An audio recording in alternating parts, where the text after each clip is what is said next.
it's time to sit back and relax with your favorite drink. And listen.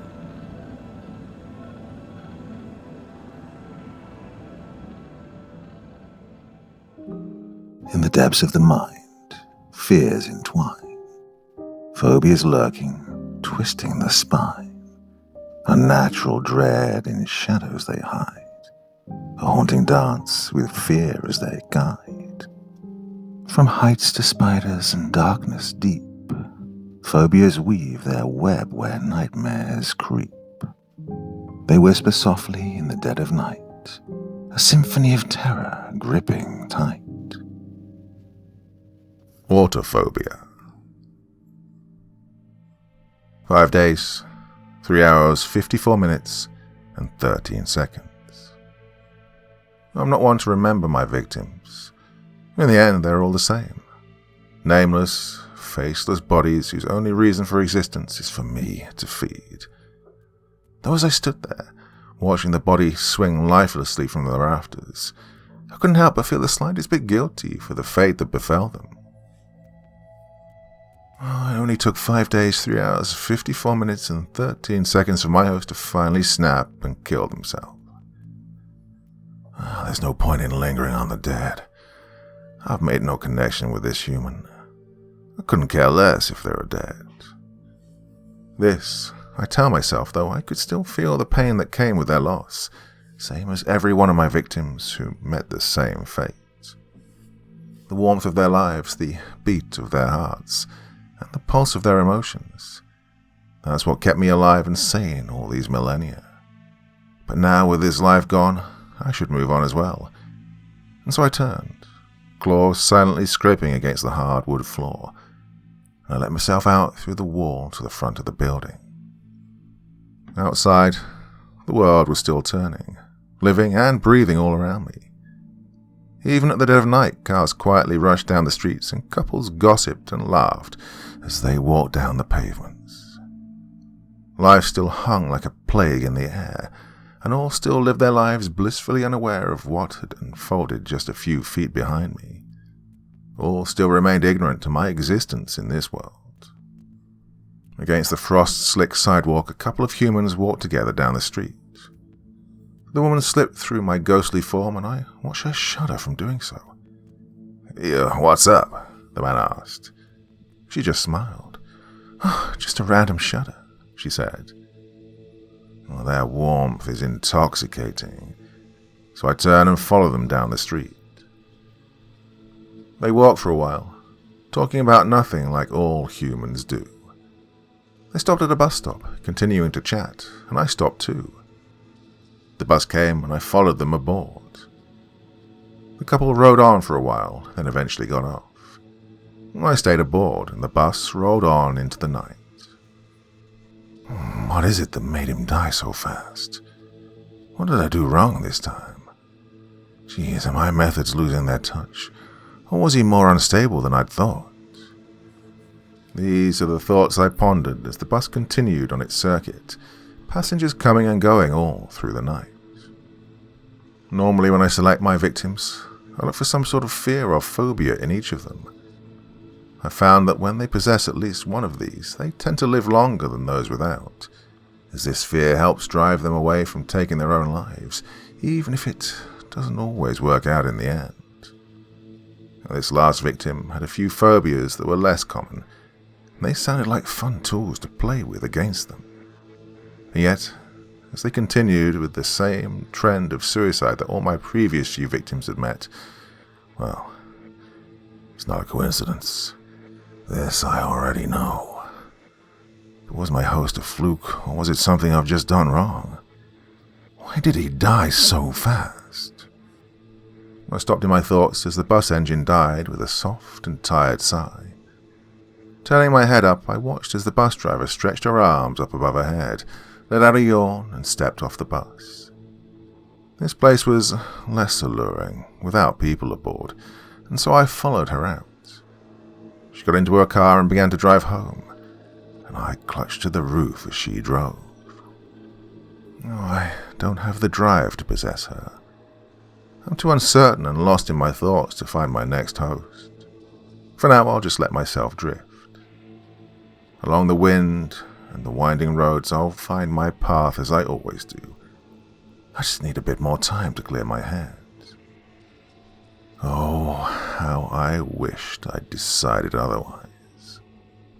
There's only so long I can live off the second-hand emotional smoke that ghosts off the body of a person. Days passed, weeks, months. God, I could never fully regain my confidence in myself, but now the hunger pains are too strong to bear. My arms hung low, my steps grew heavier, and my breath grew thicker. This city is much more active than the last I'd stayed, and the streets buzzed with excitement all around me. People were drinking, laughing, and partying far into the night. I stared as they passed, bloodshot eyes clouded with hunger and the smoke of my breath. A group of men walked arm in arm, singing as they drunkenly danced down the street. Ah, sweet. A person won a prize in the bar's evening lottery, and a man glared with envy. Sour. A young child dropped their smoothie on the ground, and they started crying. Bitter. Oh, I'm sick of watching these swarms of people. I'm sick of watching them smile and laugh and cry with one another as they pass through me along the street. I'm sick of being ignored. I growled, swinging a hand down and smacking the dropped smoothie cup off of the ground. It flew up and slapped one of the drunkards square in the face, pink and yellow mush splattering all around. The man stopped singing. The child stopped crying. The man in the bar tore his eyes off the prize. They all stopped and stared, and then, all at once, they started to laugh.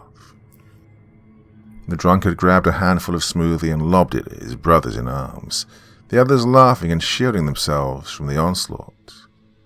The two bystanders laughed at the sight of the fools playing in the fruity mush.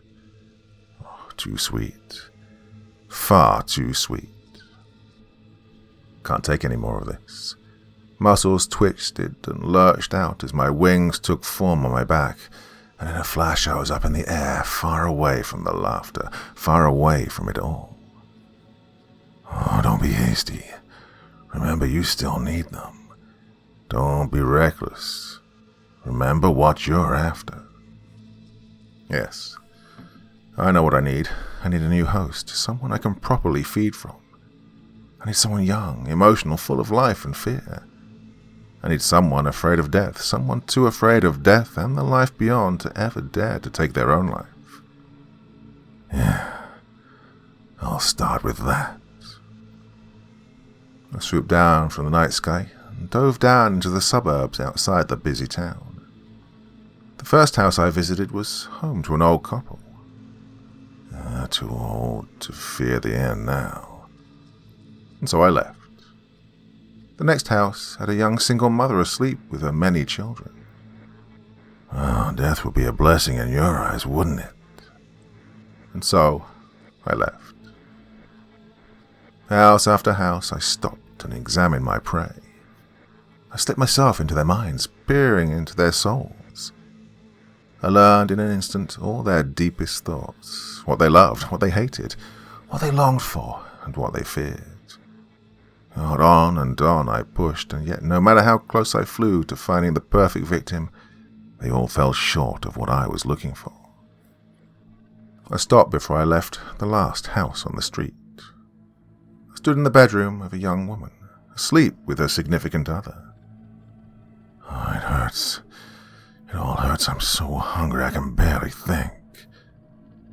I breathed out a heavy sigh, letting my wings furl back into my body, and I rested myself against the wall of the dark-lit bedroom. Am I being too picky? I'm being too hasty. When I'm this starved, the last thing I need is to be hasty. I just need to take a minute, recollect myself. Just remember what you're after. Remember what you're looking for. Someone young, emotional, and full of life. Someone weak and yet strong enough to stay alive. Someone with fear brimming in their heart. Ripe for the harvest, ripe for the picking. looking. Mom? A soft voice broke through the silence of the room. Slowly I turned my head up from the floor and towards the door. A young child stood there amid the light streaming softly into the room. Soft black hair framed his face, and a pale blue nightshirt fluttered just above his knees. What is it? The mother asked, turning over in her bed to face him. I had a bad dream, he whimpered. The mother sighed, taking a moment before getting up from her bed and following the child back to his room. Could it be the thing I've been searching for? In my haste, I'd completely forgotten to check if there were any children in the house. I followed the mother out of the room. She stayed with him for a bit, helping ease his worries, and then after he'd calmed down, she returned back to her own room. He laid there staring at the golden nightlight at the end of the bed, hesitant still to fall asleep.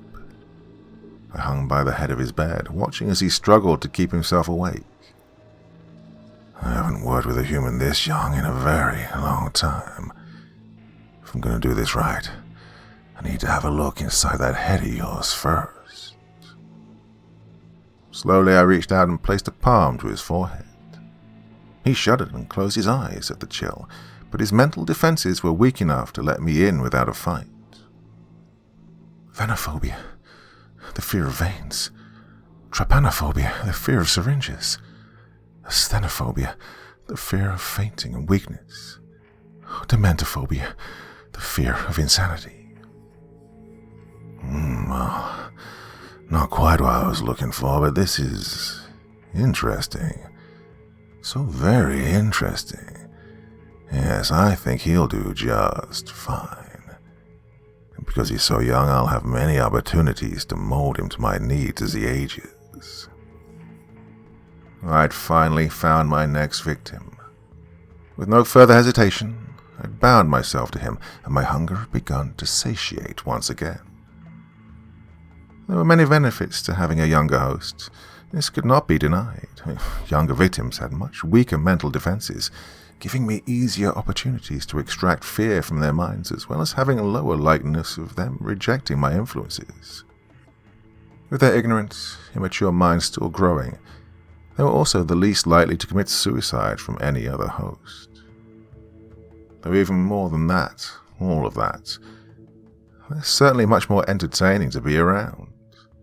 God, adults are boring little creatures, living lives on constant repeat with hardly any change of pace.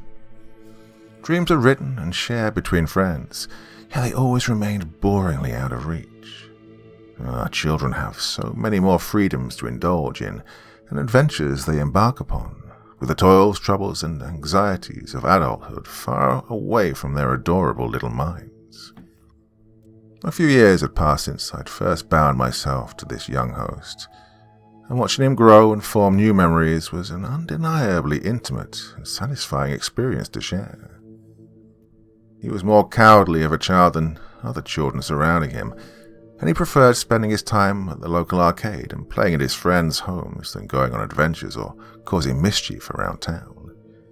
His life was peaceful, and yet somehow not completely boring. A welcome change in my own usual pace. Fresh silver quarters jingling in his pockets, I followed behind as my host happily strode down the sidewalk toward the local arcade. The promise of yet another warm, lazy day hung in the air, but that promise was shattered as a rock knocked across the back of his head and clattered noisily to the ground. "Hey, Pansy, where do you think you're going, huh?" I was more surprised than he at the sudden attack, and the both of us turned at once to make contact with the perpetrators of this crime, the local bullies from the school playground.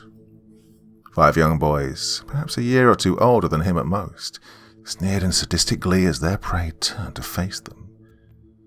My host trembled in a mix of confusion and fear, and I cringed at the sudden wash of bitterness invading my senses. Children were truly the worst enemy of other children. "Me?" my host stuttered out. I'm not, I think you got the wrong guy." The eldest of the group blurted out a laugh and crossed his arms across his chest. "You wish, freak. Everyone in school can pick your wimpy butt out from a mile away." I felt my host's heart begin to quicken in panic, and the bitterness grew sharp in my mouth. "Well, what do you want?" he hesitantly asked. He moved to take a step back as the boys slowly began to descend upon him, where I could feel his muscles betray him, freezing him in his place. "I got a ton of things I want from you, wimp. I've seen you hanging around the arcade. You're on your way right now, aren't you? Over there. How about you shell out all that cash you got on you?" the eldest boy ordered. I narrowed my eyes as I watched my poor host shakily reach a hand into his pocket and grab out the precious silver coins, handing them to the bully without a word. Oh, I wanted to help him, but what could I do? To anyone other than my host, I'm completely intangible, and I can only conjure illusions for the person I'm immediately possessing. I was just as helpless as my host as I watched him hand over the cash, and the other boys all roared up in laughter around him. "You were right, Bill. What a cute little pushover," the second eldest said, giving my host a rough shove from behind and causing him to stumble just slightly. A soft jingle caused the boys to stop in their laughter. My host's heart nearly stopped in his chest. "Hey, you didn't fork over all of it," one of the other boys accused.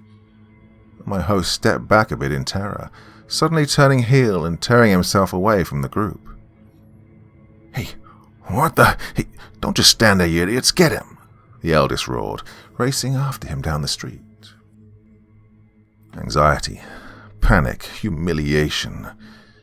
It was crude oil pooling in my mouth. God, I wanted to vomit, yet I couldn't leave my host now. I was far too invested to leave him now. So I reluctantly followed, wings beating as I soared off right beside him. Shoes crunched against gravel while screams and whoops of sadistic thrill rang out through the air.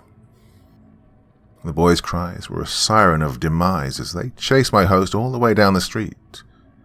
Stones flew through the air, clattering against the road and landing with hollow thuds against his backpack. Down and down we went, skidding hard around the corner and ducking down an alleyway behind a gas station at the end of the block. Further and further we ran, air burning our lungs as we flared past the building over and even further over. Yet despite all of our efforts, our chase came to a halt in the form of a dead end. My host pressed himself back against the fence, breath heaving from his chest, ragged and heavy as the boys cornered him back against the splintering wood. He was trapped. We were trapped. Oh, they grinned and sneered, cackling amongst themselves like wild jackals cornering a defenseless rabbit. Grubby hands reached into the dirt, clawing out the biggest rocks they could find. Hands reared back, and the hail began. My host cowered, putting his arms up to protect his face, and flinched as the rocks pelted him mercilessly. I wanted to help, I wanted to do something, but I couldn't do anything. I could only stand back and watch as they tore my host down stone by stone. Oh, it'll pass. It always does. They'll grow tired and leave, they always do. That thought was one of hope, but it was crushed soon after it was conjured. The biggest boy of the group crouched down and grunted, pulling up in both hands a large chunk of broken concrete buried in the dirt. His friends stopped in their assault, giddy with excitement as he hurled it forth, and it landed with a sickening crack against my host's head. He was knocked down instantly. A thick jagged slice tore open my host's brow, and his hands left smears of blood all across the dirt. The boys whooped and hollered with glee, and the slaps of high fives echoed through the air. But they weren't done yet. There was blood in the water, and they were hungry for more. All at once the boys charged on their prey, wailing war cries into the air, as they violently kicked him down into the dirt. There was nothing he could do to stop them. He tried to curl in on himself, but a swift kick in the gut broke his hold, and shortly after a kick to the jaw greeted him. Oh, they're not going to stop. They wanted to leave a message. They wanted vengeance. God, I could feel it, even without being attached to them. Bitter bile bubbled in my throat, and a throb of heat burned in my gut. God, I'm not going through this again. I'm not going to be a helpless bystander as my dearest host is kicked 10 feet under. Oh, you vile monsters, you disgusting stains on this earth. Get your filthy hands off of my prey. All at once they stopped. Fear reared back and stomping down into the dirt. I coughed raggedly, dust choking me as it hung thick in the air. The bullies turned back toward where the voice broke out from behind them. The world was spinning, and everything was a blur, but I could still make him out in the light. God, he was just another kid, no older than me, standing in the entrance of the alley. Dirty, sun-bleached jeans were tucked into big, clunky boots, and a long black and white striped shirt billowed out like a cape around him. "Who the hell are you?" one of the bullies barked out. "This ain't none of your business. Buzz off," the eldest shouted to him. The kid just grinned, puffing his chest out and crossing his arms out in front of him. And I said, "Get your filthy hands off of my friend." He shouted back, eyes glinting from beneath his bright red bangs. "Or I'll take him off myself." The smallest and scrappiest of the group had heard enough now. He charged out at him, guns blazing, and swung a haymaker out square for his jaw. The kid just ducked. Oh, he ducked, and the second bully had his guard down. He let loose an elbow straight for his gut. The kid crumpled, falling down into the dirt, and the bullies above me were stunned. Then they all roared out as they fell back from me and charged at their new prey. The kid bobbed and weaved through each of their strikes. Kicks and fists whizzed through the air, and he just ducked and jumped past them all. And then he swerved out of the crowd and back to me. His shadow fell over me like a warm, thick blanket, and he grabbed up the crumpled remains of the concrete that pelted me before. Hey, tough guys. Think fast. In an instant, he flung the rocks out, and the bullies yelped as they slammed against them, knocking one in the knee and another square in the jaw. Oh, he didn't let up, grabbing the heaviest rocks buried around me and swinging them out to the bullies. They took the hint, grabbing more of their own and hurtling them back. All the biggest stones were laying around me from when they were attacking me, and now they were just left with pebbles and dirt. Yeah, the new kid had all the good stuff, and took every hit they gave right back at them even harder. The scrappy kid crumpled on the ground and had enough, and skidded away from the group back out to the alleyway. "Hey, what the? Get back here!" their leader barked out right before taking another thick stone right in the center of his chest. It wasn't the same when someone fought back, and it didn't take long for the others to realize it. One by one, they followed suit, falling back and leaving their so-called leader all alone in the dust. "You pussies, get back here! I'll get you for this!" he shouted to them, turning and throwing his stones to them instead. "Hey, buddy, you want a shot?" I perked up at the voice and looked up to the red-haired kid above me. He crouched down and held out a hand with a big, smooth stone pressed in his palm.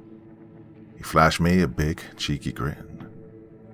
"Feels a lot better on the other foot, trust me," he said, reassuring me before I could find the words to reply. Shakily, I reached out, grabbing the rock out of his hand and started to push myself up from the dirt. "Hey, I didn't say you could get up," the big bully leader shouted out to me. He chucked another rock at my head, but the kid in front shifted over and took the hit for me instead. He winced, but grinned even wider when I started to stand up. And he was right, it did feel better on the other foot.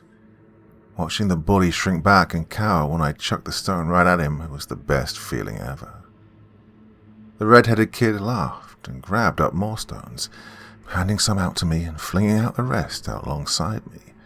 Oh, screw this, screw you too, you're gonna get it, you freaks, just you wait.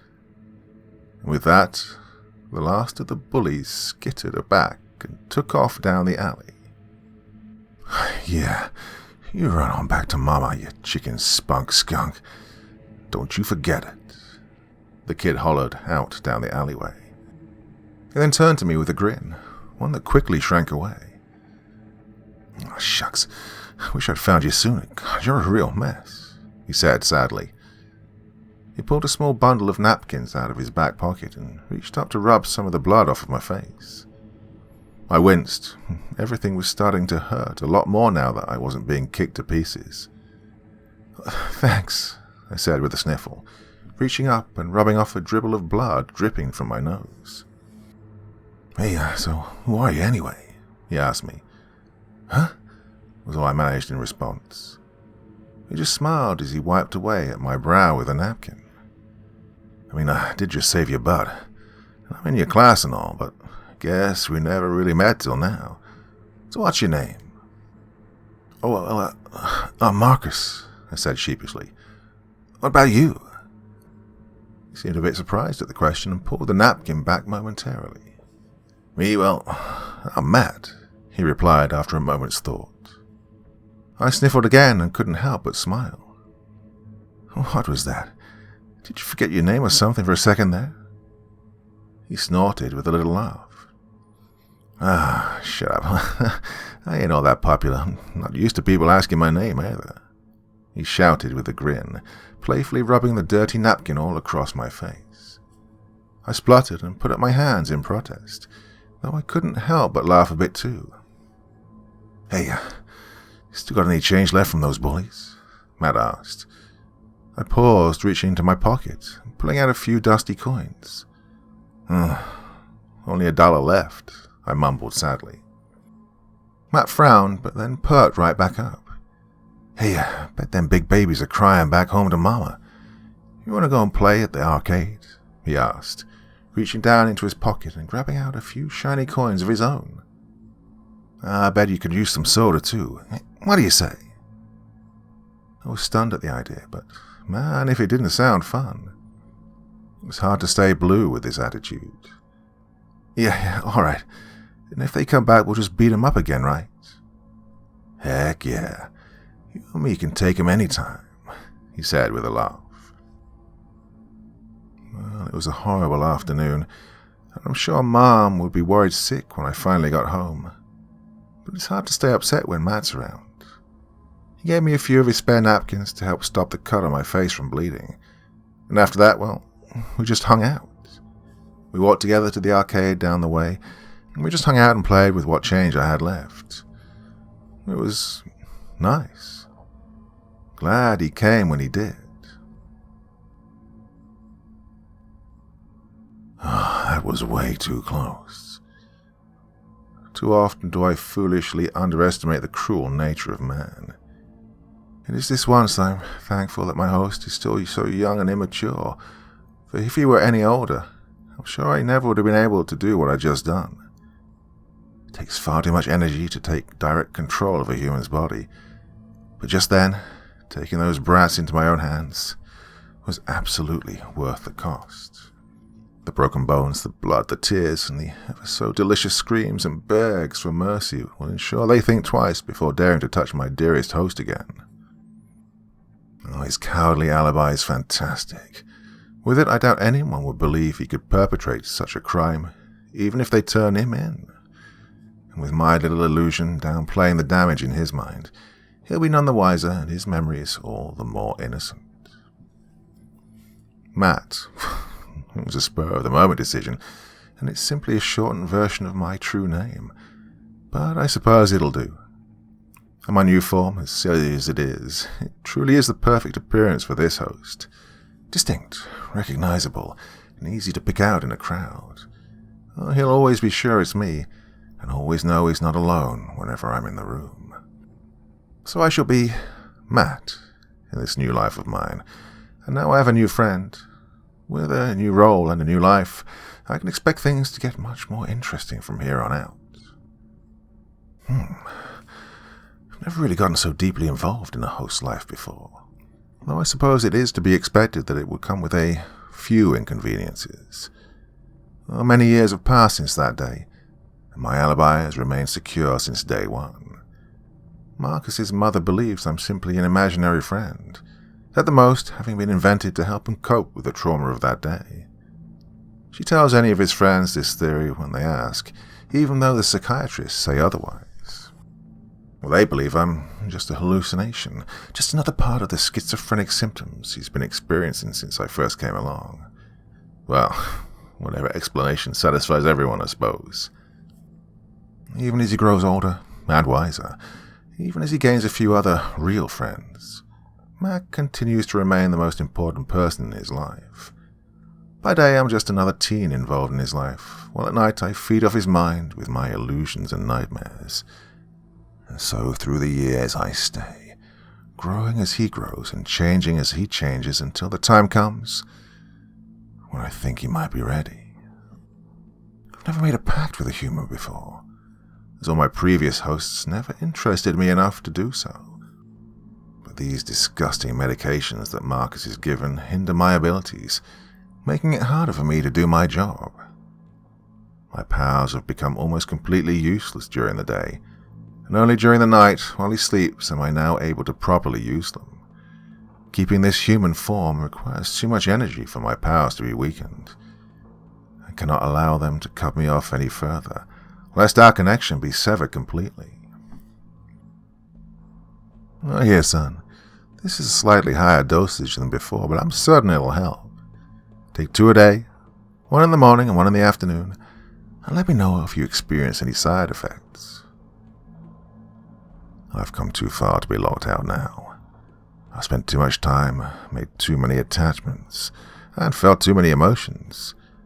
No, I'm not going to lose him now. Oh, shit. Wait, no, my pills. I'll make sure nobody dares to destroy what I've worked so hard to build. I'll make sure nobody separates us. I'll make sure he's the perfect host. And I'll see to it all, one way or another. So let's make a deal, Marcus Tomford.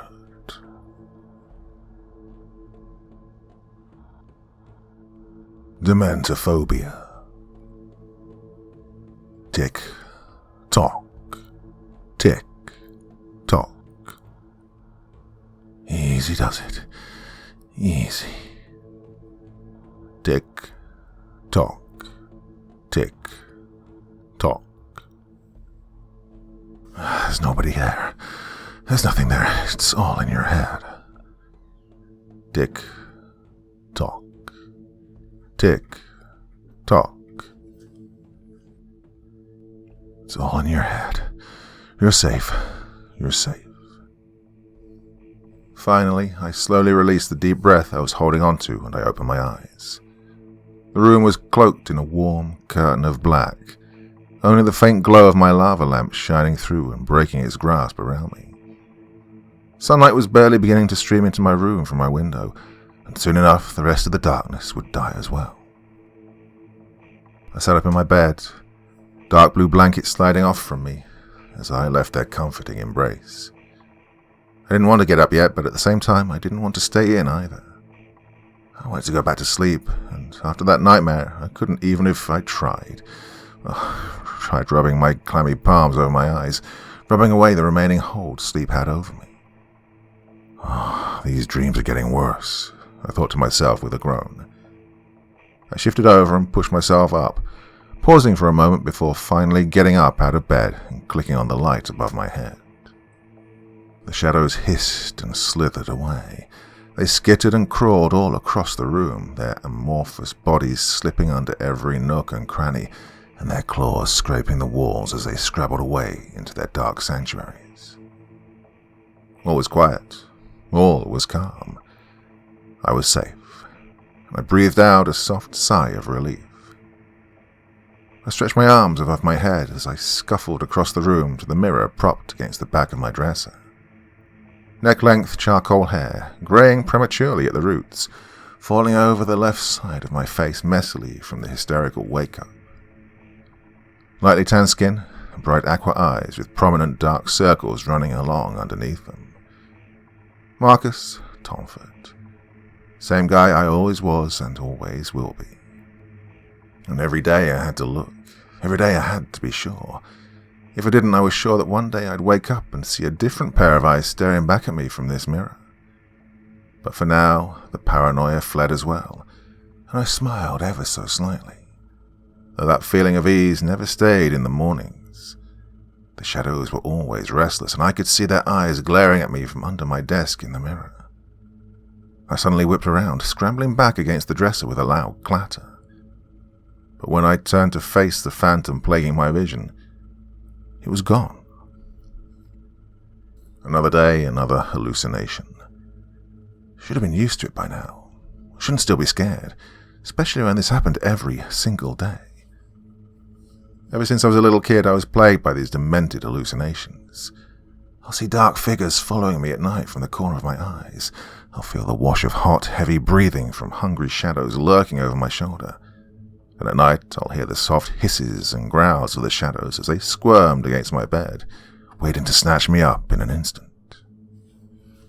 My brain's a nightmarish fog, and the border between fantasy and reality is impossible to see on the worst of days.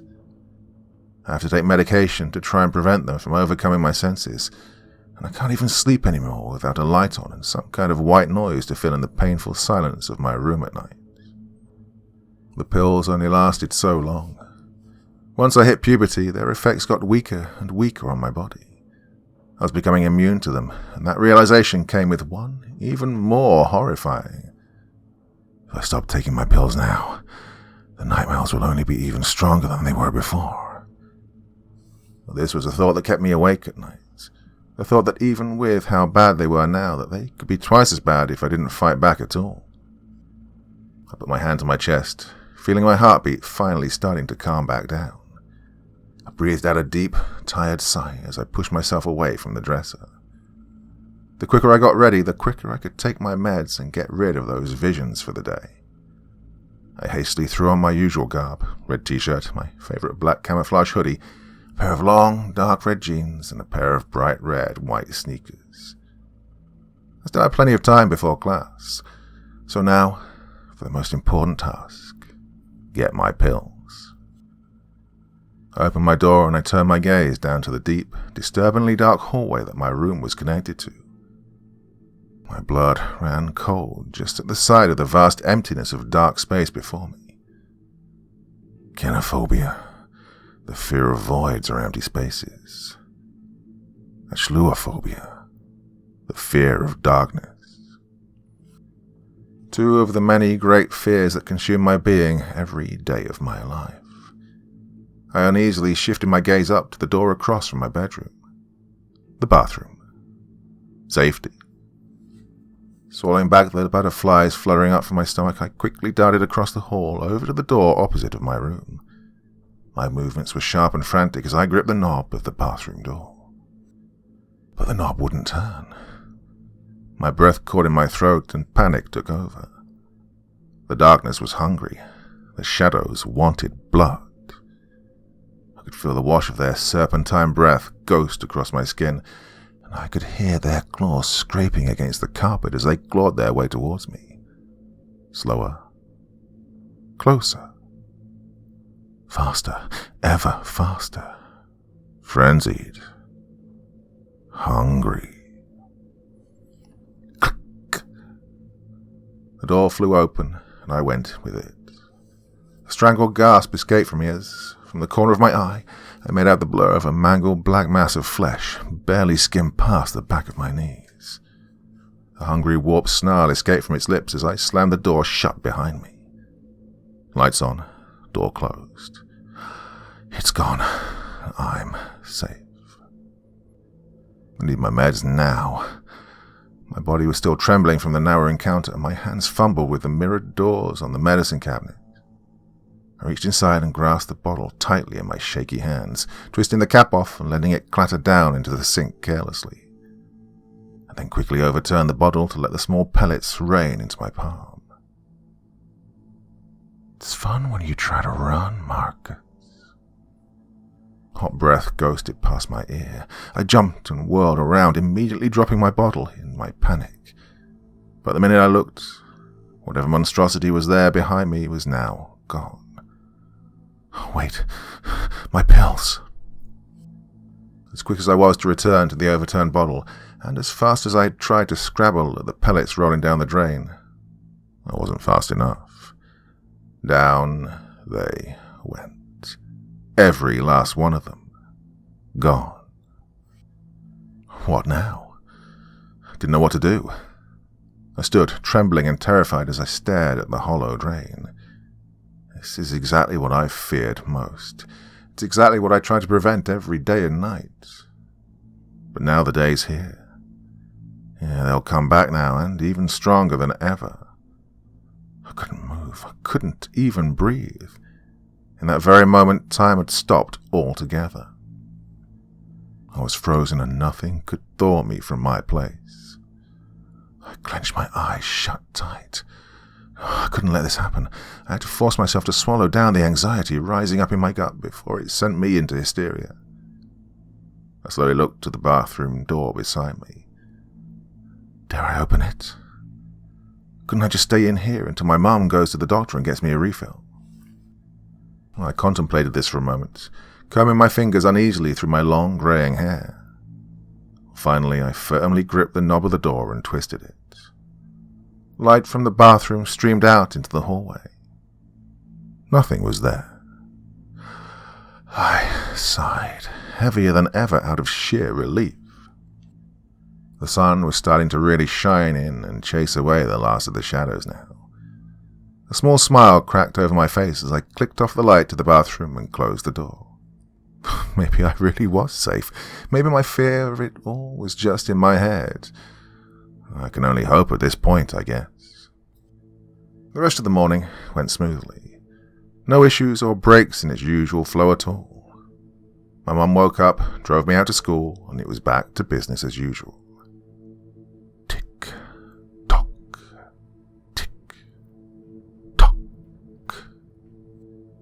I sat in my third period class, my exhausted eyes focused on the clock ticking away on the wall. I barely got any sleep last night, no thanks to my insomnia and those damn nightmares.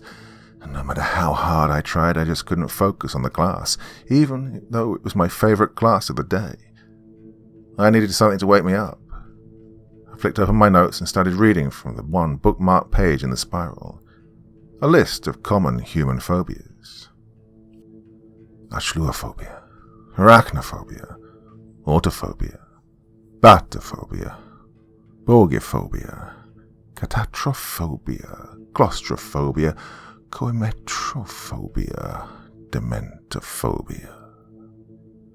Dementophobia, the fear of insanity, the most deadly one of them all. I yawned. Waking up so early after hardly being able to sleep for a week was really starting to take its toll on me. My eyes could hardly stay open as I gazed over the paper mindlessly, going over every long, obnoxious word as I'd memorized all by heart. For a brief moment, I felt my eyes close completely, the sweet siren of sleep calling me into her tender embrace. Domford. I jolted up in my seat at the call of my name and focused my eyes up on my teacher, Mr. Stone.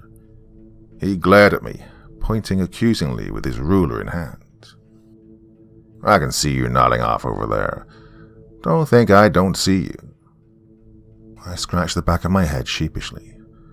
Sorry, sir, I murmured. A few people giggled in the back of the class as Stone stared me down. Autophobia, the fear of being laughed at. Ophthalmophobia, the fear of being stared at. Mr. Stone's steps echoed through the room as he trudged from in front of the whiteboard to right in front of my desk. I turned my gaze down to the desk as his eyes burned through my skin and into my very soul. You do well to keep your eyes on the board, young man. If you don't stop paying attention, I'll wake you up myself. We clear? Was he seriously threatening me? Well, his voice was strong and demanding, and much more hostile than I'd ever heard it before. I'm sorry, sir. Haven't gotten a lot of sleep lately. I'll be fine, I said shortly. I could hear more students giggling throughout the class, some even louder than before. Did they seriously not care about him hearing them? Son, you are far from fine, he spat out in contempt, smacking his ruler down on the back of my hand. I jolted it away just as fast as he had hit it. Jeez, what was his problem? This wasn't like him at all. We're gonna have to wake you up, one way or another. His voice dropped, rattling like 1,000 nails tumbling down an empty drain. Oh, hell no. It's starting to happen here in class. I cowered in my seat, body and mind both dreading facing the man looming above me. Reluctantly, I slowly turned my eyes up to my instructor's face. If I was going to fight back these hallucinations, I had to know what it was I was going up against. But that spark of courage fizzled as fast as it had sparked, and my heart stopped the minute I set my eyes on him. His face was no longer the stern, sharp-jawed face I'd grown so accustomed to. His face was built like a puppet's, and his mouth was a blender to hell. Thick, gooping tears of blackness poured from wide, unblinking puppet eyes, fiery white pupils smouldering in his wooden orbs. His unhinged and gaping maw a wormhole into an all-consuming black abyss, his jaw lined by rows of frantically swirling, needle-sharp fangs, lining and spitting out embers and sparks from the rattling of his teeth, smashing together. He shrieked out an inhuman roar of laughter, and I shrieked in absolute terror. I collapsed back out of my chair onto the ground. The giggles and laughter of my classmates roared up in hysterics at my fall. Everyone was laughing at my fear, laughing at my terror. Their eyes were wild and frenzied, burning with brimstone and hellfire. Unblinking, always following my every move. Fields of needles lined their throats, and grins split their faces in half from ear to ear. The room was ablaze with their ear-shattering laughter, their mouths spewing sprinklers of sparks and rust all across the room. Pupaphobia, the fear of puppets. Pyrophobia, the fear of fire. Trypanophobia, the fear of needles. Inoculophobia, the fear of crowds. Stay back! Stay the hell away from me! I shrieked, my voice cracking as I sprung up from the ground, stumbling over fallen chairs and slamming myself back against the back wall of the room. They never took their eyes off me, not for an instant. They all just stared with their horrible, unblinking eyes and laughed at me, the echoes growing louder and louder, and ringing painfully in the deepest pits of my ears. My skin felt like it was being torn apart from their unblinking gazes, and I clapped my hands over my ears in agony. Oh, it hurt. It all hurt. My skin was crawling, and I could feel blood running down from my ears and dripping down from every pore in my skin. I trembled and shook, but I couldn't move. I was trapped. Their eyes glued me in place as my eyes glued onto the figure I once knew as my teacher. His footsteps shook the ground, thundering towards me. Part 2. What's wrong, Marcus? Can't wake up? He purred in that deathly low, hollow voice that turned my blood to ice. God, I couldn't breathe. I couldn't run. I was trapped. It's okay, Marcus. If you can't wake up, then just go back to sleep. My breath came out in short, uneven breaths as I struggled to try and make myself say something, anything. Mr. Stone snapped the ruler against the wall beside me, shattering it apart into a splintering wood dagger. I was thirsty for the source of the blood now pouring from my body. Marcus. Someone was calling me, but their voice was drowned by the roars of hysterical laughter ripping apart the room.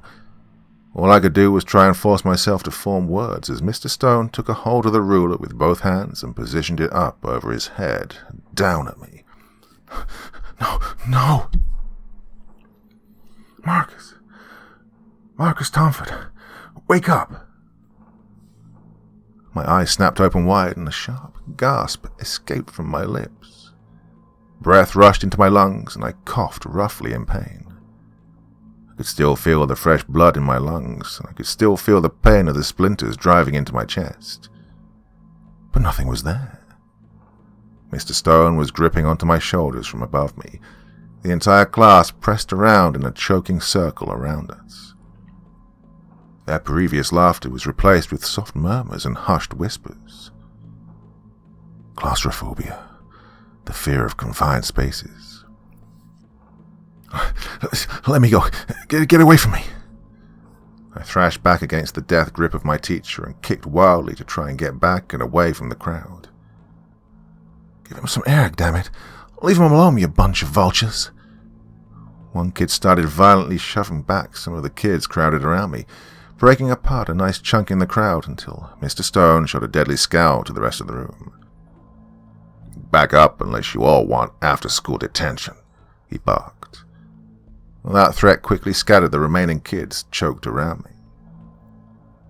I just sat there, panting and wheezing like I'd been shoved underwater for an hour. Mr. Stone finally released my shoulders and crouched down before me. Marcus, are you all right? He asked. I swallowed roughly and gave a short nod. I couldn't say anything. My body was still in shock from it all. I just pulled my knees to my chest and hugged them there, giving another quiet nod in reply. He frowned. It was obvious he didn't believe me, but he breathed a heavy sigh of relief nonetheless. I think you should visit the nurse, Tomford. Have her call your mom and get you home. You clearly need rest. I didn't want to go home, but I knew he was right. Here at school was not the time to be freaking out over nothing. But still, how bad was I? I'll take him up to the office, sir. I looked up from the floor and saw my close friend Matt shuffling his feet over to the both of us. He's my friend and I can handle him, he said, reassuringly, his familiar southern twang drawling out each word he spoke. The suggestion seemed to please Stone, as he stood up to his towering height above the both of us and gave a firm nod in approval. That's fine. Just tell them that it was an emergency so they won't get you in trouble for not having a pass. Matt nodded before reaching down to lend me a hand back up to my feet. Everybody back in their seats. No time for lollygagging, I heard Mr. Stone announce as I was led out of the classroom with Matt. It was a long walk to the nurse's office from the classroom, and the silence between us was deafening as we started walking. I'd only just stopped shaking when Matt finally spoke up. You all right? He asked simply. I huffed out a pathetic little laugh. Yeah, I'm fine now. Matt had been my friend for as long as I can really remember, and he always managed to pop up whenever I really needed him. Didn't matter where I was or what I was doing, he was always there with me. He was a little bit shorter than me, but not by a lot since I was only 5'10".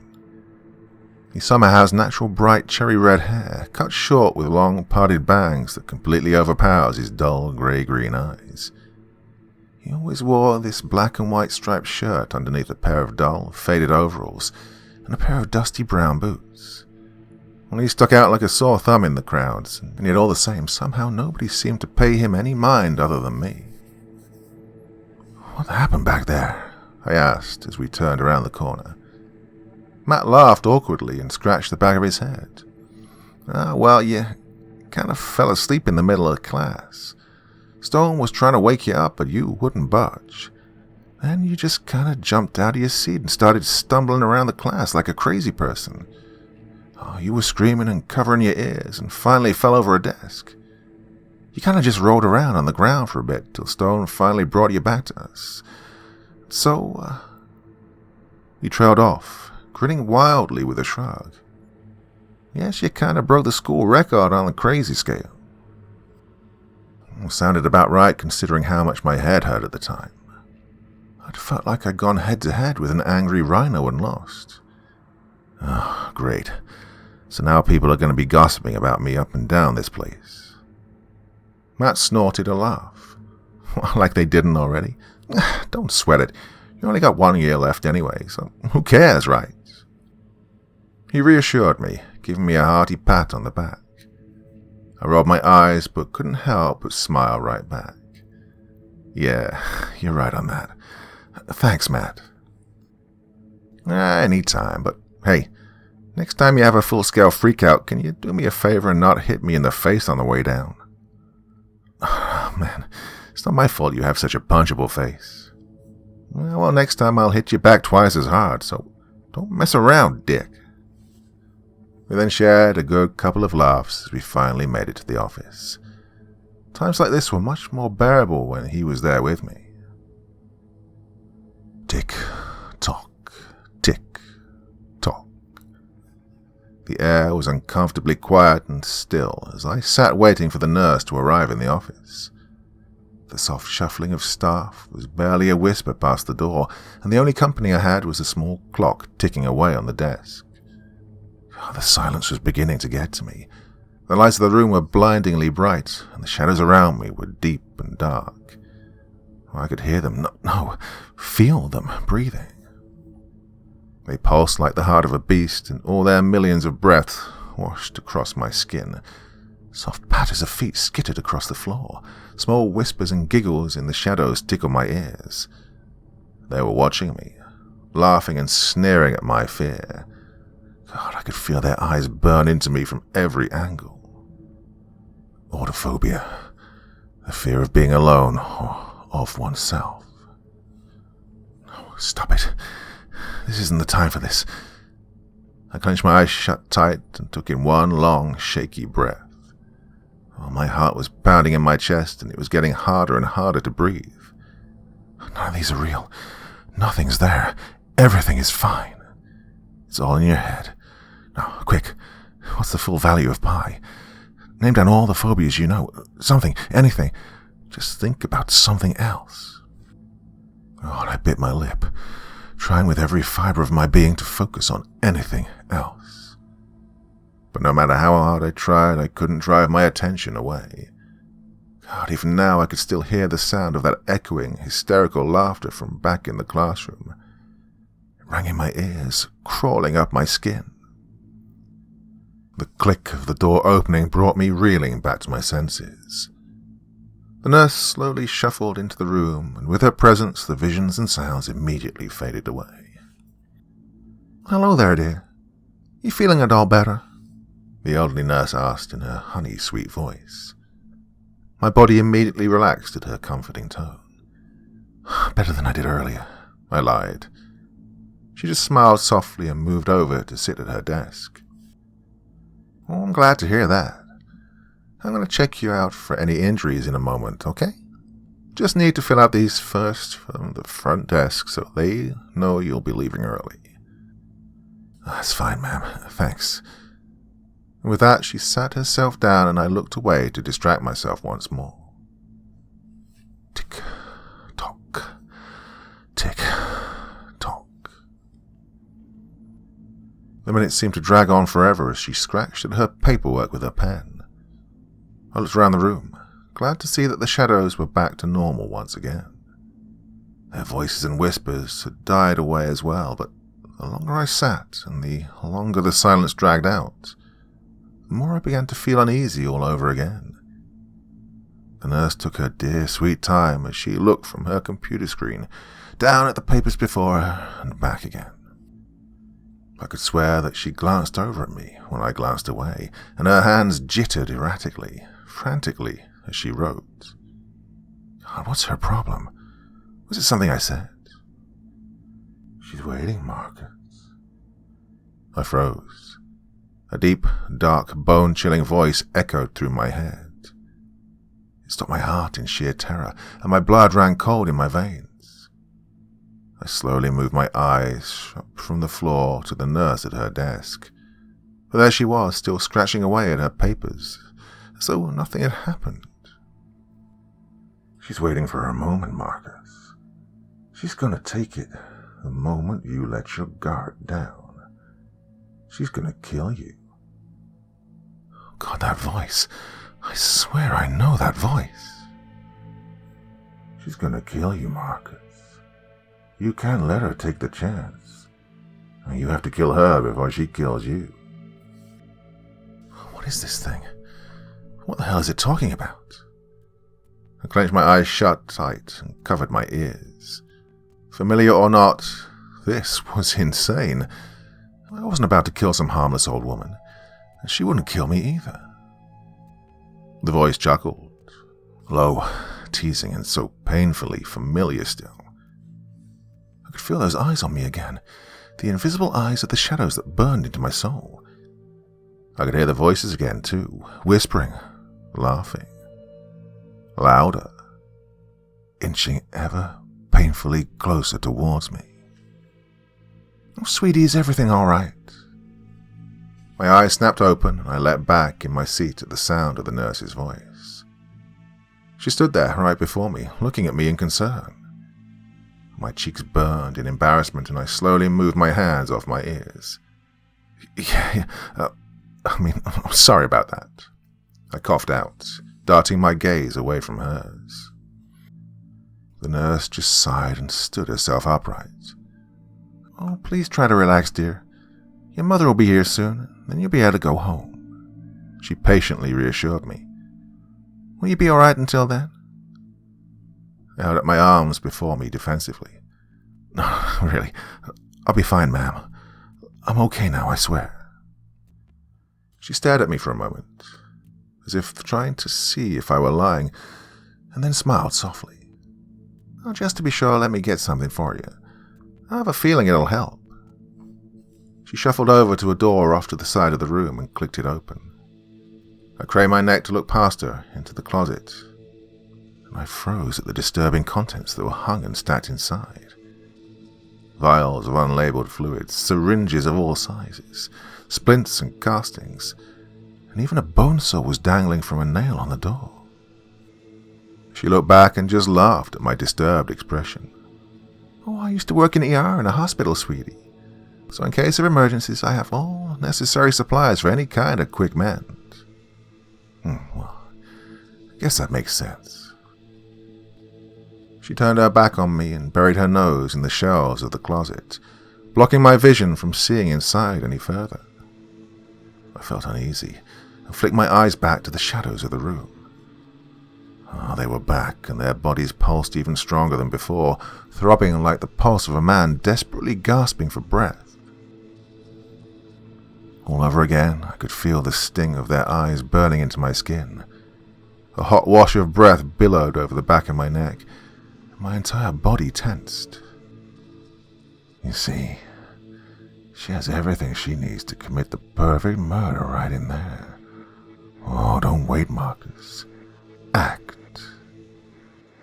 I dared not move. I dared not breathe. I slowly closed my eyes and prayed silently that whatever was there would go away. Bang! I leapt up in my seat as the door of the closet was roughly slammed shut, tearing through the silence of the room like a dagger. The nurse turned back to me, smiling in that same honey-sweet way that she always had. "Oh, your mother got you a new medicine, you see. It's an injection, though, so you're going to have to relax and let me take care of you now." She slowly turned to me, raising up her supplies in her hands, and my heart stopped in my chest. The syringe she held in her bony, delicate fingers was the size of my own arm, and the barrel bubbled with a sick, noxious, inky black fluid. A few drops dripped from the head of the needle and down to the floor, and the tiles by her feet sizzled upon impact. You're kidding, right? This is a joke, right? I leapt off the examination bed and scrambled over to the door. It was locked. Oh, shit. Whatever that thing was before, it was right. I whirled around and stared with wide eyes as the nurse calmly strode across the room towards me. I was starting to panic. I couldn't let this crazy bitch do this to me. I spun back around and pounded my fists against the door. Hey, is anybody out there? Oh, let me go. Let me out of this crazy... Oof! I gasped out as I felt something long and slender coil around my throat. My hand shot up and pulled desperately at the object, but it just coiled tighter around me, infinite strength pulling me down like an angry serpent toward the floor. I stumbled and shook as I tried to keep my balance, slowly turning and forcing my eyes down to see what was clinging to my throat. The shadows. They'd finally betrayed me. The pulsing blackness that breathed around me, clinging to every object in the room, had sprung up from the floor now, and a long, transparent tendril of darkness clung to my throat and forcefully pulled me back towards the approaching nurse. I struggled against it, gasping and wheezing for breath. And then, with one mighty tug, it yanked me off my feet and down to the ground. I kicked and thrashed against it, but more shadows lashed out at my defiance. Thick serpents of darkness sprung up and coiled around my feet, lashing up to my arms and forcefully pinned my limbs down against the floor. I was trapped. I shook my head violently from side to side, gasping out for breath in my panic. I couldn't breathe. I couldn't move. I couldn't even think. The nurse stood above me and clicked her tongue at my struggling. Her body was completely void of color, and her eyes, icy, pitch-black orbs with golden cat-like slits, froze me against the floor. Ah, men. They're so brave and collected until they're met with their darkest fears. Isn't that right, Marcus? As she calmly flicked the tip of the obnoxiously oversized needle, disgusting black tar flying from its shimmering head. She knelt down on the ground beside my chest, a wide, sharp-toothed grin crackling across her face as she stared down at my helpless form. Her eyes followed my every movement as she slowly dragged the tip of the needle over my cheek and down across my throat. You know, it's been so nice to have you here, Marcus. You have no idea how long I've been waiting for someone like you to come along. She drawled as her honey-sweet voice dipped lower in tone. Dangerous, icy, and uncomfortably familiar. The same voice from before. She slowly reared her arm back behind her head, needle gleaming in the blinding light above, as that deathly cold voice rippled from her throat. Well, I suppose it doesn't matter at all now. Sleep tight, honey. Part 3. Agony tore through my throat and ripped me back to my senses yet again. My eyes snapped open and my hands shot off from around my neck. I coughed and gasped for breath as I released my own throat. All a dream again? This isn't right. This isn't how it normally goes. Oh, was my insomnia finally turning me into a borderline narcoleptic? I was so drained of energy from the last few days that it would make sense. I wasn't safe. I was awake, but the nightmare wasn't over. All around me the shadows were growing stronger than ever. They throbbed, twitched, and quivered. They hissed and cackled, growing into a sickening blackness that consumed the entire room around me. No way in hell was I dealing with this again. I bolted up off the bed and charged out of the nurse's office. The shifting faceless bodies of both faculty and student alike were a blur as I shoved my way through the office crowds. Join us, Marcus. Join us. I heard the shadows scream out to me. Thick tendrils of darkness lashed out at my legs and brushed past me as I tore through the office. I tripped, I stumbled, I shoved. I finally burst out from the office with a breathless gasp as I slammed out into the hallway. The voices were gone. The shadows quivered back against the ground. I was safe, I thought. But I was wrong. The light above my head flickered ominously as I caught my breath in the hall. I looked up, the light sparking and fading as I wheezed for breath. I swallowed thickly, slowly turning to face the open hallway. An icy howl of wind blew across my face and I squinted against the sudden gust. I'd brushed past death millions of times in my nightmares, but what I saw then, I don't think I could ever forget. The tiles were dark and slathered with dirt and grime, some of them torn up and blown apart in chunks all across the floor. The walls were torn and stained, and the paint was peeling tragically all along its shadowed length. Shimmering fluid dripped ominously from the ceiling, pooling across the floor in puddles of pitch black. The overhead lines of lights on the ceiling were shattered and dead, and what few remained were tired and dying in their half-mangled states. Their veins of cords hung like vines, the ends frayed out and stretched to their furthest limits, and sparked up angrily as the icy breeze threatened to tear away the last few seconds of life. I swallowed down the lump in my throat and clenched my fists at my sides. This had gone on for long enough. God, I can't keep running around forever like this. So now, more than ever, it's time to end this nightmare once and for all. I forced myself forward, heavy steps echoing through the dank and rotting halls as I descended deeper into the darkness, into the heart of the shadows. Shattered glass and tile crackled and crunched beneath my feet, and angry sparks fluttered from the lights over my head, falling like dying fireflies to the ground. The red-painted lockers against the wall were rusted and rotting, and many of their doors were either smashed in or busted open and hanging off the hinges. Tiny black insects skittered, squirmed, and buzzed from the open holes in the doors, picking ravenously at the half-eaten apples and abandoned textbooks nestled within. My skin crawled at the sight of them. I could swear I could even feel their millions of eyes burn into me. Dementophobia. The fear of bugs and insects. It all seemed to go on forever, walls stretching deep into the inky blackness before me. I walked and walked until I finally reached the wide and inviting main hall where the classrooms once were. The doors to the rooms were all just as corrupted as the rest of the hall. Dark, dank, cold, and pale, with large viewing windows at the top that were secured with thick iron bars. They looked like they belonged in an asylum rather than a high school. I shuddered uncomfortably as I trudged past. From every room, a hellish sound crashed out from its confines.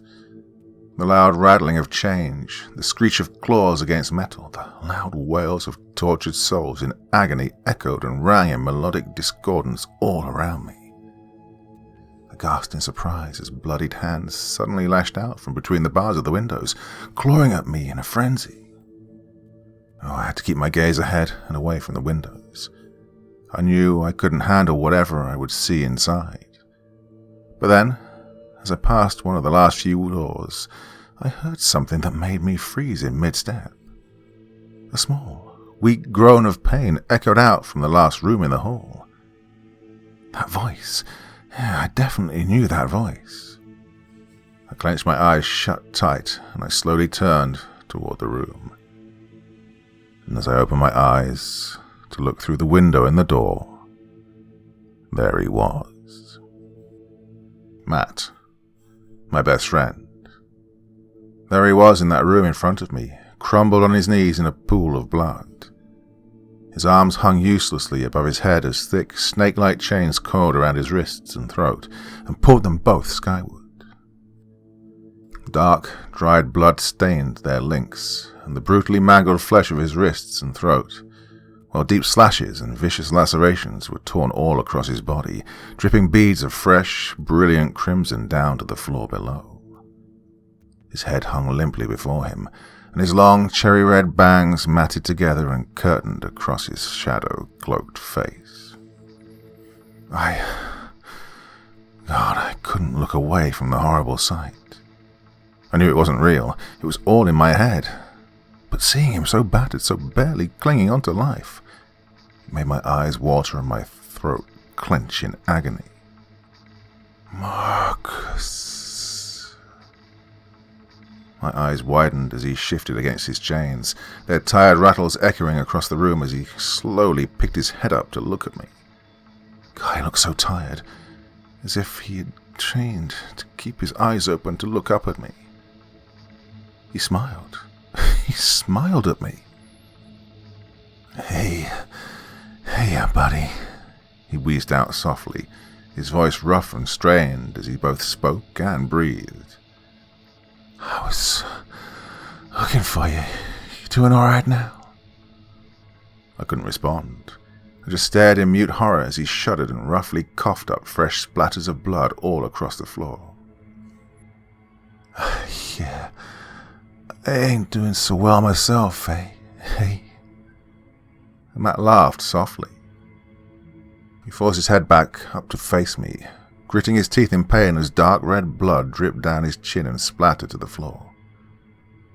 Listen, Mark, I know what's up ahead at the end of the hall. You're not gonna like it, he said, wheezing softly between his words. But you gotta fight it. You gotta face it. Knock it down and kill it. Otherwise, you're gonna be stuck here forever. Like me. God, is this for real? Stuck here? As in stuck in this nightmare forever? There's no way it could be true. It's impossible. But all the same, what if he's right? Stuck in a coma that I'll never be able to wake from as I forever wander this dark, tainted hall, feeling the eyes of God knows what on me and hearing the chains of all my fears and regrets rattle behind barely locked doors. No, I can't let that happen. Matt, don't worry, I'll get you out of here, I said, gripping onto the bars of the door window. I swear I will. I'll kill it and then I'll find a way to get you free. Matt smiled sadly at me, letting his head droop again. Hey, it's too late for me, buddy, but if you can, I'll be waiting for you. I wanted to say something, reassure him or anything, but I couldn't. With this lump in my throat, I was sure if I tried saying anything more, I'd start crying right here. He was just so weak and battered, and his body was so drained and limp. And his voice, God, it was just so heartbreakingly rough and forced. I forced my gaze away, and my hand slipped from the bars of the door. Bye, Mark, I heard Matt croak out weakly. I stopped myself before I moved back along. I swallowed hard, pausing for the longest time before I finally managed to quietly whisper back, Bye, Matt. It took a really long time for me to recover from that. I had to stop. So I stood, leaned back against the next door over, my entire body shaking from all I'd just witnessed. Matt's words were burned like a hot brand onto my brain. I couldn't really bring myself to leave him. It just didn't feel right. But at that moment, a cold, icy gust whirled across my face, forcing my attention away. I reluctantly looked up and gazed down the hall. The lights began to flick out, one by one in the distance, and with each one that died out, the gust grew stronger and stronger against me. So, is this it? The end of the line? I shakily pushed myself up off the door and faced the growing blackness creeping towards me. The wind was howling, and I clenched my fists at my sides in determination. God, am I really ready to finish all of this off? Hell, no, I'm not. But this is still getting done, whether I like it or not. One light died, then another and another. I closed my eyes and let out a long, slow breath of air to calm my nerves. Jeez, dreams can't hurt you. Nothing can hurt you here. Nothing is real. It's all in your head, I muttered to myself. The air felt increasingly tight and suffocating as the darkness loomed ever closer. One by one, every light went out, the last halo of safety above me beginning to flicker and die, like all its brothers and sisters, and then silence. The wind had died. The icy air prickled against my skin. I could feel the darkness breathing pulsing all around me, but all I could hear was the shakiness of my own breath echoing in my ears and heavy throb of my heart pounding in my chest. I didn't want to move. I didn't want to breathe.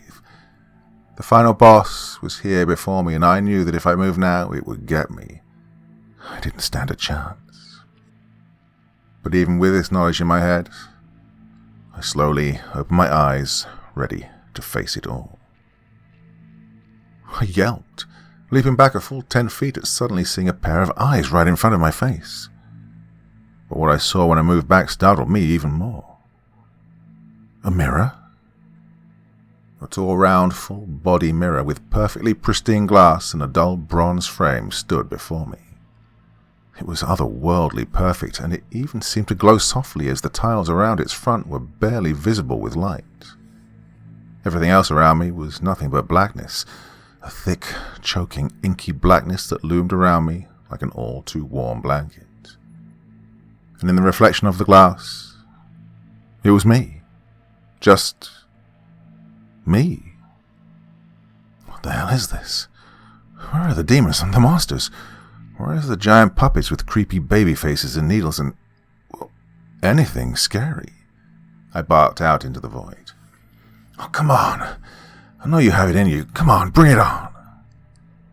I turned and glared at the mirror. Is this a joke? Are you making fun of me? I yelled, rearing my arm back and blasting the mirror full force with my fist. Well, instantly I recoiled and hissed, rubbing my hand in pain. I looked back up to the glass. Not a single scratch or smudge on it. Its perfection wasn't marred at all, and that only made me angrier. I brought my foot up and slammed my heel into it as hard as I could, and still, not a single crack on it, not even a speck of dirt from my shoe. What's going on? What the hell is going on? I shouted, slamming my forearms down on the mirror in confused rage. I clenched my eyes shut tight and thunked my forehead against the glass. All this terror, all these years of running from imaginary monsters in my mind, was it all for nothing? Was there nothing else to it? I sighed and gently pounded my fist against the glass of the pristine mirror. Nothing. Nothing at all would leave a scratch or a smudge on the damn thing. There was nothing I could do. Didn't know what else to do. I didn't want to move because this was the only spot in the room that wasn't suffocatingly dark. Seconds. Minutes. It seemed to be forever I stood there. My anger eventually died down and my heart stopped pounding in my chest. I was alone. There was nothing to fight, nothing to lose, and nothing at all to gain either. All this work really was for nothing. Nothing is waiting for me at the end of the line to test my courage and banish the darkness in my mind. The only real monsters that I'd be destroying at this point, I would have to imagine up just to get rid of. Wait. Rewind. Imagining. I was imagining it all. Well, I knew that, but what does this mean?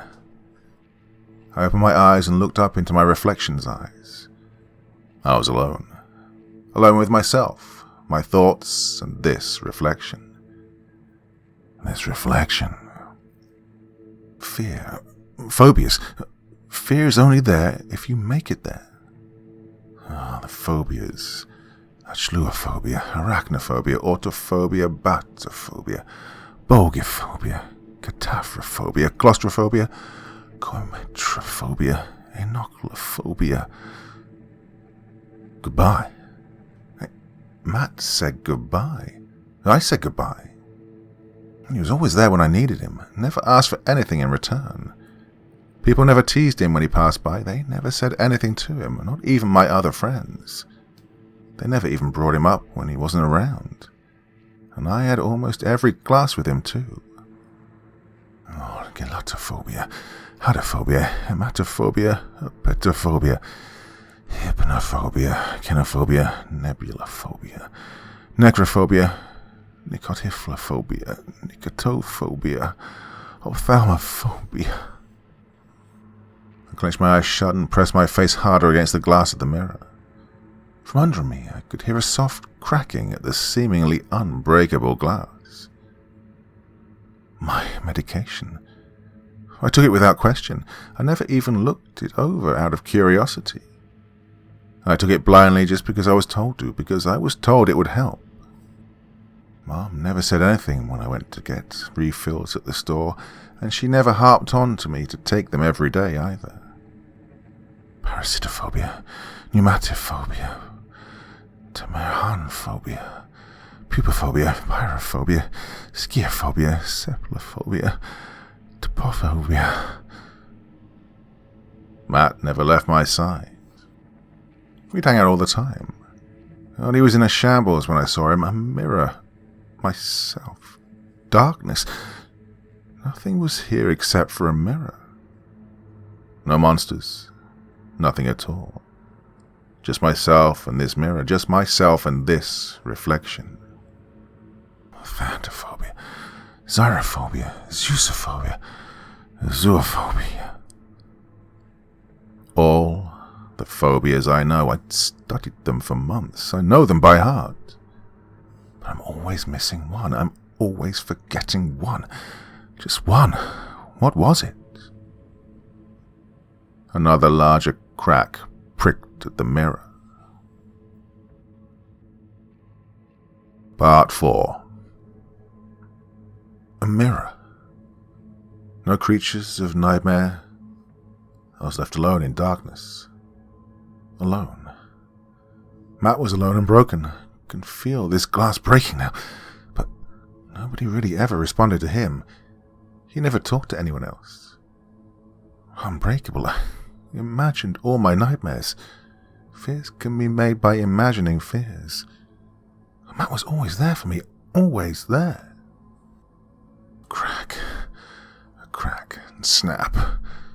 The long lines in the glass grew longer and longer by the second. Every second I pored over it all, the more I pondered, the more it began to crumble.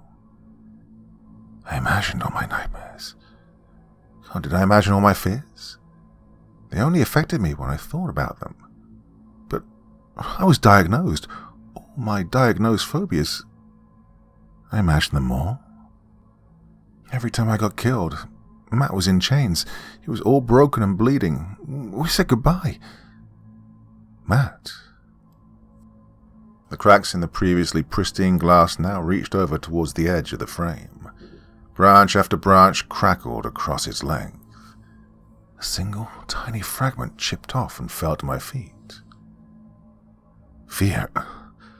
Imagined it all. Broken. What was that last fear? I was always getting killed in my dreams. I was afraid of death. I was afraid when I came here. I wasn't afraid of anything else, unless I thought about it. God, Matt.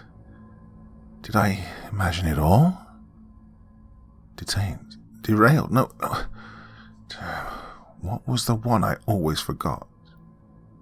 The mirror was a melodious song of cracks and snaps, dozens of tiny shards prickling down my feet. I was scared when I came here. Scared of what? I didn't know what to find, what to do, or where to go. It only made things worse. They were always trying to kill me, but only in my dreams. I imagined everything up. My fears, my friend, my life. Dementophobia. The fear of insanity. No, I screeched. The mirror exploded apart, raining glass across my body and bathing the floor in shards. I clawed at my head, clenching my hair in my fists and crumbling to my knees. For once, in what had to have been years, I felt tears stream down my face. God, I'd imagined it all. My nightmares, my fears, my drugs, my friend. My head throbbed in agony, and I desperately clawed at my scalp to let it all loose. The darkness is getting to me. The pain is getting to me. The solitude is getting to me. My whole body feels like glass shattered with a sledgehammer. I can't breathe. I can't move. I can't think. They were going to kill me, but only in my dreams. They weren't going to kill me, they were going to kill Matt. I imagined the whole thing. It was all just a big game my mind had played on me. And now I'm stuck in it. But all these thoughts broke into more thoughts. All these questions just led to more questions. Oh, and how deep did this rabbit hole go? What was real and what was fake? What was dream and what was reality at all? What if reality was hell that I thought were my dreams, and my dreams were the blissful times of peace that I spent with Matt? What if everything was trying to kill me and Matt was there to protect me? How do I know what the real world is like at all? God, what else did I imagine? What was real? What was my imagination? The puppets, the monsters, the demons. Mr. Stone. Mr. Stone listened to him then. Stone let Matt take me to the office. He didn't question him. He even responded to him then. But Matt was just a part of my imagination. The nurse. That voice. He told me they were all trying to kill me. He wanted me to kill them. He wanted to protect me. They were all trying to kill me. Trying to kill him. Oh, this feeling in my chest, my head, my body, it all hurts. It all hurts so much. I'm so scared, I can't stop shaking. I'm crazy. I'm absolutely fucking nuts, I whimpered. My chest ached, and I clenched my eyes shut, letting each sob rack through my broken body and mind. There was no way out of here now. I'm stuck in this hell of my own mind. I just wanted a friend, and he came to help me conquer my fears. He was always there when I needed him. All I wanted was a friend, and now I'm alone. You don't really think that, though, do you? My body stiffened at the sudden familiar voice from behind me. My crushing grip on my graying hair loosened before I eventually let go completely. Oh, no way. Could it really be? I slowly turned behind me, and there he was. There. Matt? The shatters of glass that had poured behind me were still alive. Their glow was so soft and warm, and I slowly placed a hand against the ground, not caring that the glass was cutting into my skin. And I slowly picked myself up off the ground. Matt. He's alive. He was just as alive as when he took me to the office. Not a single cut, bruise, or hint of blood was on his body. He grinned crookedly at me, in that same snarky way he'd always would before. Didn't I warn you that you wouldn't like the truth? He joked, placing his hands upon his hips. I knew you'd miss me, you big dope. But you know, even though you got a lot of it right, you're still pretty far off from the truth. I stayed silent as he paused, wiping my eyes with the end of my sleeve. I'm not about to leave. Hell, you can't get rid of me even if you wanted to. But, that being said, he closed his eyes for a moment before opening them back up and locking them onto my own. His eyes seemed to hold a deathly intensity to them now. I think it's about time we up the stakes of our friendship, don't you think? What's that supposed to mean? I croaked out, clearing my throat awkwardly. Matt just snickered. Well, see, Mark, here's the thing, he started, slowly pacing himself around me. You want a friend, and I want to live. I can't live without a host, and you're too scared to see reality without me. So how about we make a deal? You give me some of that delicious fear of yours once in a while, so I won't go hungry, and I stick around and keep you company. And as a bonus, I'll even let you play with my little toys so you won't feel so weak anymore. Sound good? I sniffled, wiping away the last few tears from my red and puffy eyes. Hungry? Toys? What are you talking about, Matt? What's all this about? I turned to face him as he paced, and finally asked, in the most serious tone I could muster, What are you? He stopped his pacing immediately, and my blood ran cold as he gave me the biggest, meanest grin I'd ever seen him make. His canines were long and sharp, glinting in the dull light of the mirror shards below. "Now you're getting it." He raised his hands up, and from the tile floor below, the sea of inky blackness slowly dragged itself away from my feet. The shadows themselves rose up in long, swirling, and very much solid tendrils around us. A sharp pang of déjà vu passed through my mind. Those shadows in the nurse's office, they're just like those from before. Though now they weren't harsh and bloodthirsty. Instead, they just gently swirled and swayed like ocean waves around us. "Like it? This is just one of the tiles I'll let you play with later, buddy," he said with a smirk as he watched my awe at the scene. "Most people can't see me, hear me, or feel me. But hey, don't worry, Mark. I'm still real, very real. I'm just not exactly what you'd call human, if you catch my drift. Instead of eating food like you do, I feed on those delicious clouds of fear and panic that your mind makes." I forced my gaze away from the shadowy display around me and looked back to Matt. "Wait, so you're the reason I keep having nightmares?" He clicked his tongue and shot me a wink. "Bingo. Oh, don't take it personally, though, buddy. It's funny to watch you run and hide under your blankets at night, but I'm doing it more so I can stay alive." Matt paused then and reached his hand out to me. "So let's make a deal, Marcus Tomford," he said rather seriously, though that crude little smirk was still plastered on his face. "We'll keep each other alive and safe from now on. You keep me alive with your tasty dreams once in a while, and in return I'll let you use my shadows whenever you like. Oh, and on top of that, I'll let you see all of reality with no more tricks. Sound good?" So this is what it comes down to. I can either end it all here and now, lose Matt forever, and stay trapped in this madhouse alone, or I can keep him and see the real world for real, once and for all, even if I had to keep dealing with these nightmares for the rest of my life.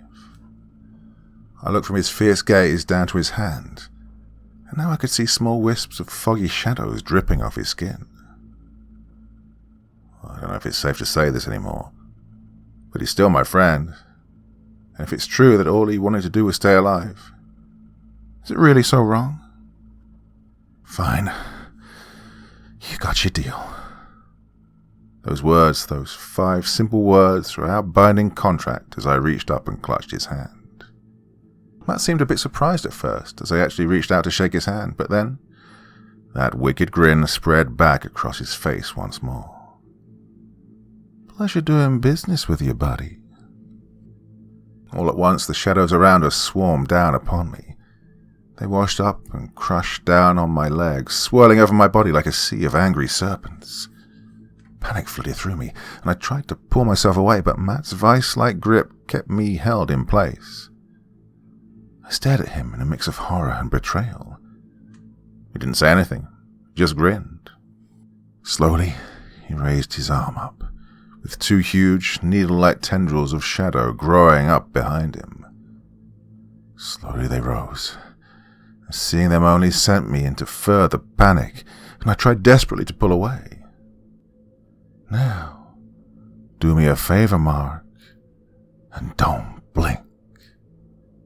They flew forward, and all at once my eyes were plunged into the eternal blackness. Sweetie, is everything all right?"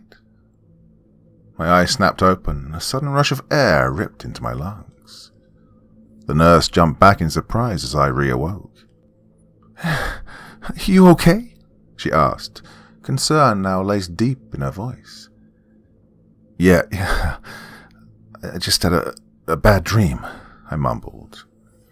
I slowly rolled up from the ground of the hallway, where I must have fallen when I was out, and rubbed my tired eyes. Was it really all another dream? No. It wasn't just a dream this time. Now things were very much different.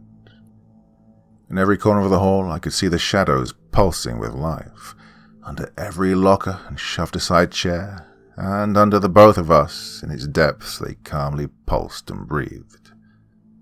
I could even feel my own shadow below me, even breathe as well. And under the nurse, I could see hers, anxious and trembling with life. I was, well, seeing things through Matt's eyes. I looked up to the nurse, but before I could say anything to her, I stopped. Matt was standing right behind her. His eyes were piercing, golden, cat-like slits floating in a sea of icy blackness. His fangs were just as sharp and menacing as before, and his fingers were now topped with long, jet-black claws. Everything else about him looked like it did before, and at this point I don't know if that made me feel reassured or uncomfortable. When he saw my attention drawn to him, he grinned and gave me a small wave. The nurse glanced back, following my gaze, but then turned back to look at me once more. Matt was right. She didn't see him at all. The nurse cleared her throat lightly and stood herself back up to her feet.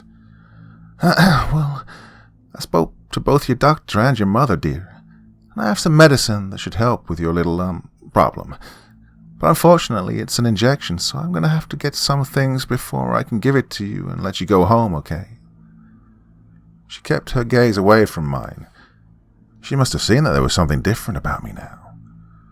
Oh, don't worry, I'll get a little band-aid for that cut on your hand, too, she mumbled, turning to shuffle back away toward the office door.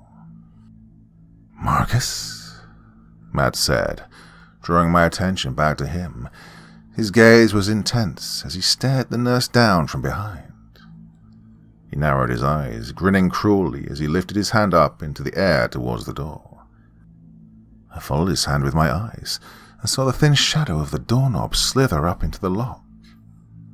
The nurse tried the door, but frowned slightly when the knob wouldn't turn. Oh, now, how did this get locked? She murmured to herself. She reached down into her dress pocket and pulled out a large ring of keys, picking through them slowly and trying them one by one on the lock. Matt turned his gaze to me. Give it a shot. I knew what he meant. I knew what that medicine was going to do. I picked myself up off the ground and took a moment to steady myself. I could feel the shadows all around me. I could actually feel them like they were a part of my body. I raised my hand up, looking toward my shadow pulled at my feet expectantly.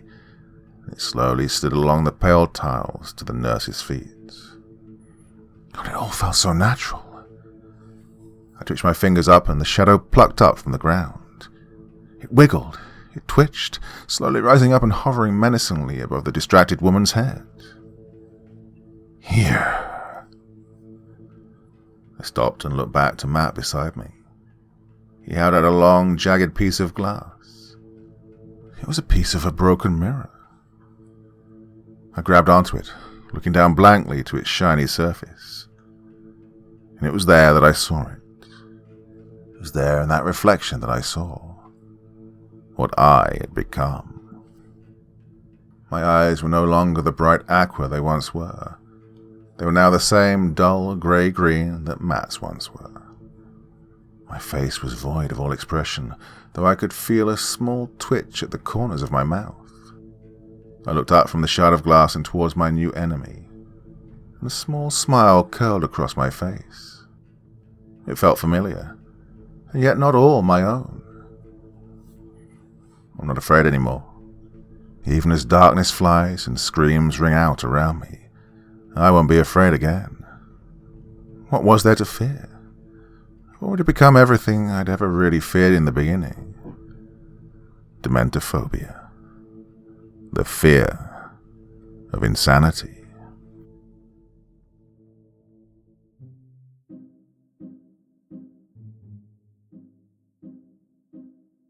So, my dear friends, thanks once again for listening.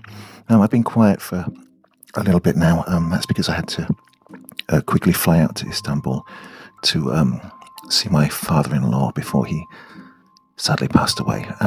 We got here in time. We were able to tell him that we loved him and to say our goodbyes before he passed on. But it's a very sad time. So, yeah, sorry for the radio silence here on the channel. But, today's recording is a combination of a couple of stories I put out a while ago. It's just keeping me busy, so I'm actually quite happy to have been doing this today. Nonetheless, a bit of a sad time, but one that could have been much, much worse. So, thanks again, as ever, for listening, and I'll be back again very soon with some new stories. Till then, my dear friends, thank you for everything, and I wish you all very, very sweet dreams, and bye-bye.